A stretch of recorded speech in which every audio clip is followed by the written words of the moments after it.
Assalamualaikum warahmatullahi wabarakatuh. Bismillahirrahmanirrahim. Nun wal qalami wa ma yasturun ma anta bi ni'mati rabbika bimajnun. Amma ba'du, kita akan memulai kajian kitab Iqadul Himam yang merupakan satu syarah dari kitab Al-Hikam Ibnu Athaillah. Kita lanjutkan, walamma kana dzikru huwa sababu hayatil qalbi wa tarkuhu sababu mautihi. Walamma kana dzikru, dan ketika ada apa zikru zikir, huwa adapun zikir itu sababu hayatil qalbi, yang menjadi sebab hidupnya hati, wa tarkuhu, dan meninggalkan zikir itu sababu mautihi, menjadikan sebab yaitu matinya hati. Wa fil hadisi, di dalam sebuah hadis Rasulullah SAW menyatakan atau dawuh, masalul ladzi yadhkuru rabbahu wal ladzi la yadhkuru rabbahu kamathil hayyi wal mayyiti. Masalul ladzi yadhkuru rabbah, adapun perumpamaan orang yang berzikir, orang yang ingat rabbahu kepada Allah, wal ladzi la yadhkuru rabbahu, dan antara yaitu orang yang tidak berzikir dengan Allah itu kamasalil hayyi wal mayyiti, bak seperti yaitu antara orang yang hidup dan orang yang mati. Artinya apa? Bahwa zikir itu merupakan satu simbol akan hidupnya hati, dan bagi orang yang meninggalkan zikir itu sebagai simbol matinya hati seseorang.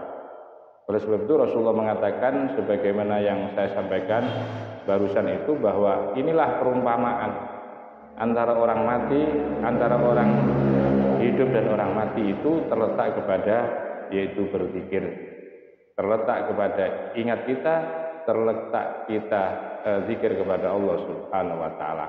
Ini yang membedakan antara orang hidup dan orang mati.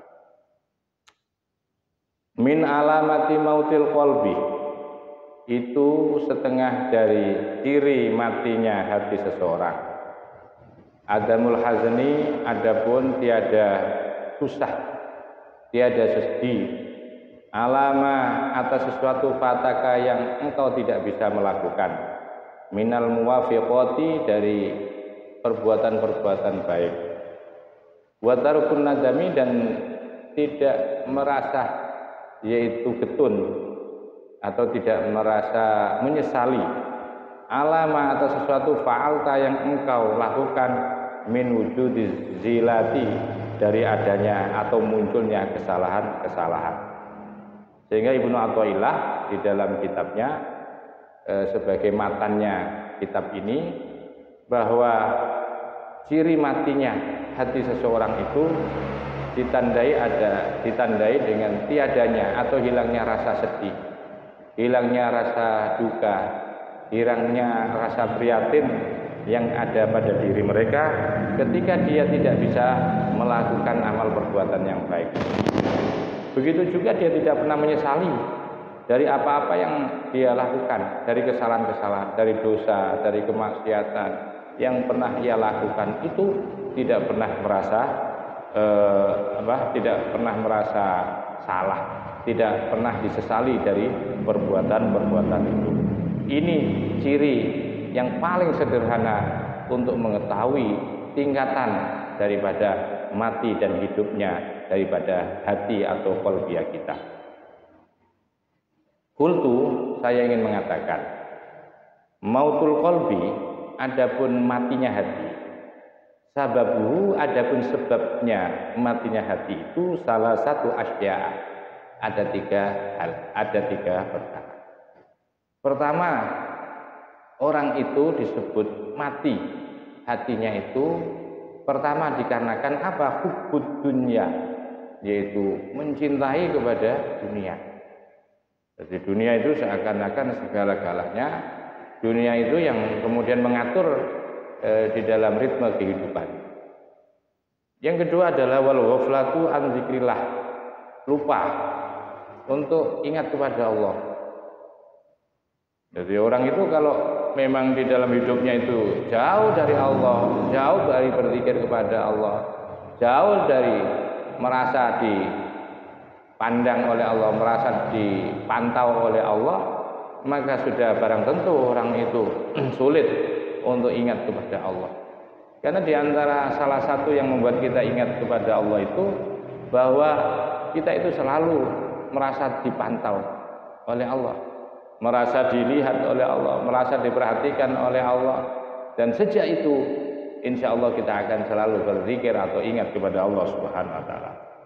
Wa irsalul jawarihi, serta membiarkan, melepaskan anggota-anggota tubuh fi ma'asillah, untuk melakukan kemaksiatan, melakukan dosa itu, atau melanggar daripada syariah atau hukum-hukum yang telah digariskan oleh Allah dan yang telah digariskan oleh Rasulullah sallallahu alaihi wasallam.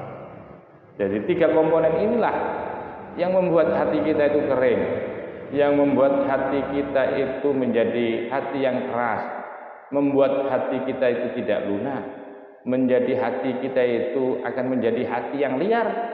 Di antaranya sebab itu adalah 3 komponen itu tadi. Wa sababu hayatihi, sebaliknya pula, karena hati itu menjadi sentral, menjadi pokok yang akan menfilter dari segala perbuatan manusia. Maka tentu kita perlu untuk membangun, untuk memperbaiki, untuk membersihkan hati.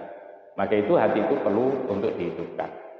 Wa sababu hayatihi, adapun sebab yang menjadikan hati itu hidup, salah satu asya, juga 3 hal atau 3 perkara. Pertama adalah az-zuhdu fid dunya, harus zuhud, ya, harus bisa mengatur, ya, harus bisa menjauhi dari kenikmatan dunia, ya. Jangan sampai kita itu terlena dengan kenikmatan dunia. Bukan tidak boleh menikmati dunia, tapi kita mengatur dunia itu. Yang kedua adalah wal istiwalu bidzikrillah. Hendaklah kita sibuk, ya, menyibukkan diri, atau jangan sampai waktu kita itu hilang. Waktu demi waktu, jam demi jam, hari demi hari, jangan sampai kita itu kehilangan waktu untuk tidak berzikir kepada Allah. Makanya itu sibukkan untuk berzikir kepada Allah Subhanahu wa taala. Yang ketiga atau yang terakhir adalah wasuhbatu auliyaillah.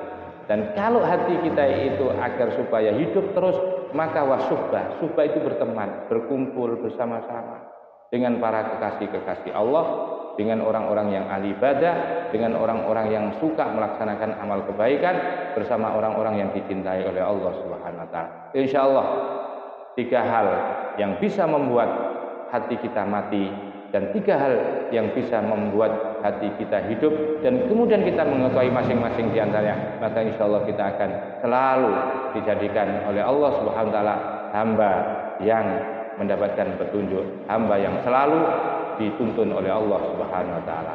Mungkin ini yang bisa saya sampaikan. Wa khairan wallahul muwaffiq ila aqwamit thoriq. Wassalamualaikum warahmatullahi wabarakatuh.